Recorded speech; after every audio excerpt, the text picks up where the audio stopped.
ઉના તાલુકાના કાજડી ગામે શ્રી કોરીજ્ઞાતિ એજ્યુકેશન સામાજિક સેવા ટ્રસ્ટ દ્વારા અત્યારે સમૂહ લગ્નનું દ્વિતીય આયોજન કરવામાં આવ્યું છે। મોટી સંખ્યામાં કાલે લોકો છે તે અહીંયા આવવાના છે, કારણ કે આવતીકાલે એટલે કે 7 ફેબ્રુઆરીના રોજ સમૂહ લગ્નનું જે આયોજન કરવામાં આવ્યું છે, ત્યારે અહીંના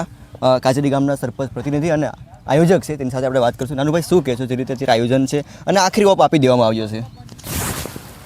શ્રી કાજડી ગામ સમસ્ત શ્રી કોરીજ્ઞાતિ એજ્યુકેશન સામાજિક સેવા ટ્રસ્ટ દ્વારા આ દ્વિતીય સમૂહ લગ્ન છે। અમારું જે 21 દીકરીઓ સમૂહ લગ્નમાં પ્રભુત્વમાં પગલાં પાડવાનું છે, ત્યારે અમારે જમણવાર માટે અહીં અમે 200 માંડવા ઊભા કરેલા છે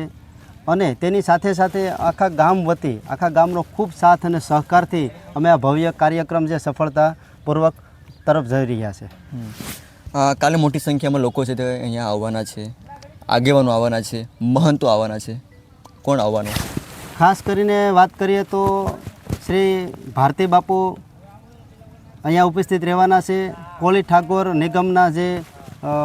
પ્રમુખ છે અને આખા ગુજરાતની અંદર આપણા સમાજ માટે ખૂબ તેની મોટી લડત છે, ત્યારે અમે તેને આમંત્રણ આપ્યું ત્યારે બાપુએ કીધું કે કંઈક સમય કાઢીને હું એડજસ્ટ કરું છું। ત્યારે કાલે નક્કી થયું કે બાપુ કે હું આવું છું, એટલે કાલે બાપુ આવે છે અને તેની સાથે સાથે સામાજિક કાર્યકરો, રાજકીય લોકો પણ અહીંયા ઉપસ્થિત રહેવાના છે। નાનુભાઈ, તમે જે શરૂઆત કરી ગયા વર્ષે, આજે તમારો દ્વિતીય સમૂહ લગ્ન થવાનો છે, પરંતુ જ્યારે તમને આ વિચાર આવ્યો કે સમાજ માટે કંઈક કરવું છે, એના માટે કંઈ 2 શબ્દો? સમાજ વતી વાત કરીએ તો આજે આધુનિક અને ડિજિટલ જમાનામાં સાથે સાથે ખર્ચનો પણ મોટો પ્રમાણ વધતો જાય છે, ત્યારે સમાજની બચત થાય અને સમાજના લોકોને ક્યાંક મદદરૂપ થઈ શકે તો આપણો સમય આપીને પણ આપણે મદદરૂપ થઈ શકીએ, જેથી કરી અને વધારાના ખર્ચથી બચત થઈ અને જે બચત થાય એ જે બચતના પૈસા આપણે માનો કે આપણા બાળકો માટે ભવિષ્યમાં શિક્ષણ માટે પણ આપણે વાપરી શકીએ, કે જેથી કરીને બાળકોનું ભવિષ્ય પણ ઉજ્જવળ બને। અને ભાઈ, આપ પણ જાણો છો કે આપણા સમાજની જે દીકરીઓ છે તે મોટા ભાગે તે મજૂરી કામ કરતી હોય છે। આવા વખતમાં તમે જે સમૂહ લગ્નનું જે આયોજન કર્યું છે, તમે જ્યારે દીકરીઓના ઘરે તમે જાઓ છો ત્યારે તમે સમૂહ લગ્ન જે વાત કરો છો ત્યારે તેનો પ્રતિસાદ છે તે કેવો મળતો હોય છે આપને? આમ તો વાત કરવા જઈએ તો આપણે જ્યારે સમૂહ લગ્નની જ્યારે વાત થઈ ત્યારે તમામ લોકોએ એક જ સુર આપ્યો કે ભાઈ સમૂહ લગ્ન થવા જ જોઈએ,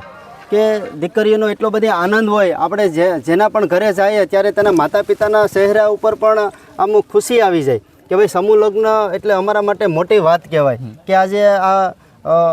ખર્ચાળમાં અને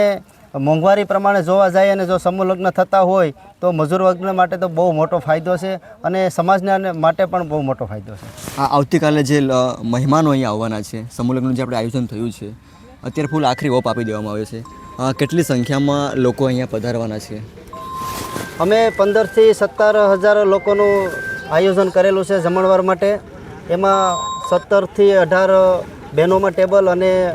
ભાઈઓમાં પણ 17-18 ટેબલ અમે કાઉન્ટિંગ ઊભા કરશું, જેથી કરી અને કોઈ પણ મહેમાન આવ્યા હોય તો એનો 5 થી 7 મિનિટમાં વારો ભોજન લેવા માટે આવી જાય, એટલે પોતાનો સમય પણ બચી શકે અને ટાઈમ ટેબલ મુજબ આપણે આપણું કાર્ય આગળ હકાવી શકીએ। લોકોમાં વ્યવસ્થા જળવાઈ રહે તે માટે યુવાનો છે તે અત્યારે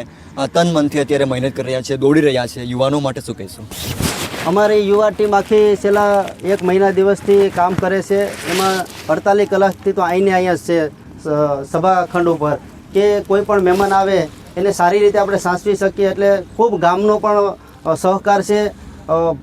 યુવાનોનો સહકાર છે, બહેનો, દીકરીઓ, વડીલો, માતાઓ, બહેનોનો બધાનો ખૂબ સહકાર છે। આજે સમૂહ લગ્નનું કામ કરી રહ્યા છો, ખૂબ ખુશીની વાત કહેવાય, પરંતુ આ સમૂહ લગ્ન પાછળનું સમાજ માટે શું ઉદ્દેશ્ય હોઈ શકે? સમાજ માટે આપણે એટલું જ કહી શકીએ, જેમ આપણે સમૂહ લગ્ન કરીએ છીએ તેમ સામાજિક કાર્યો થાય અને સમાજમાં જે વ્યસનો છે વ્યસનોથી મુક્તિ મળે અને સમાજને સાચી દિશા તરફ લઈ જાય, એવો આપણો ઉદ્દેશ્ય છે। આજુબાજુના લોકો છે તે પણ અહીંયા આવતા હોય છે સમૂહ લગ્નમાં, તો એના માટે કંઈ સંદેશો, આમંત્રણ? કાજડી ગામે સમૂહ લગ્ન થતા હોય ત્યારે ઉના તાલુકાના તમામ આગેવાનો, ગામ લોકો અને રાજકીય લોકો બધા જ આ સમૂહ લગ્નમાં હાજરી આપી અને દીકરીઓ જ્યારે પ્રભુત્વમાં પગલાં પાડતી હોય ત્યારે તમામને આશીર્વાદ મળે અને આશીર્વાદથી તમને લોકોને જે કામ કરવાનો જુસ્સો મળે અને અમારું કાર્ય જોઈએ, અમારા ગામનું કામ જોઈએ અને આજુબાજુના વિસ્તારના લોકો પણ સમૂહ લગ્ન તરફ જાય એવો સંદેશો આપણે આપીએ છીએ। જ્યાં દોસ્તો સમૂહ લગ્ન તરફ લોકો વળવા જોઈએ, ખાસ કરીને જે કોળી સમાજ છે તે ઘણી વખત પછાત વર્ગમાં સાબિત થાય છે, પરંતુ હવે ધીરે ધીરે આ સમાજ છે તે સંગઠન તરફ આગળ વધી રહ્યો છે અને પોતાના સમાજને કઈ રીતે આગળ લઈ જાવ તે માટે થઈને ઉના તાલુકાના ગામડે ગામડે કાજેડી ગામ જેવા ઘણા ગામ છે જ્યાં સમૂહ લગ્ન હાલ અત્યારે પ્રસ્થાપિત થઈ ગયા છે અને સમૂહ લગ્ન આગળ વધી રહ્યા છે અને એ પાછળનો ઉદ્દેશ એક જ હોય છે કે સમાજ છે તે એક ખરી દિશામાં જાય અને પોતાનું આગવું સ્થાન પ્રાપ્ત કરે. તો આપ પણ કાજેડી ગામે આવતીકાલે એટલે કે 7 ફેબ્રુઆરીના રોજ તમે પણ પધારો અવશ્ય, જેથી કરીને આ સમૂહ લગ્ન તમે પણ ભાગ લઈ શકો.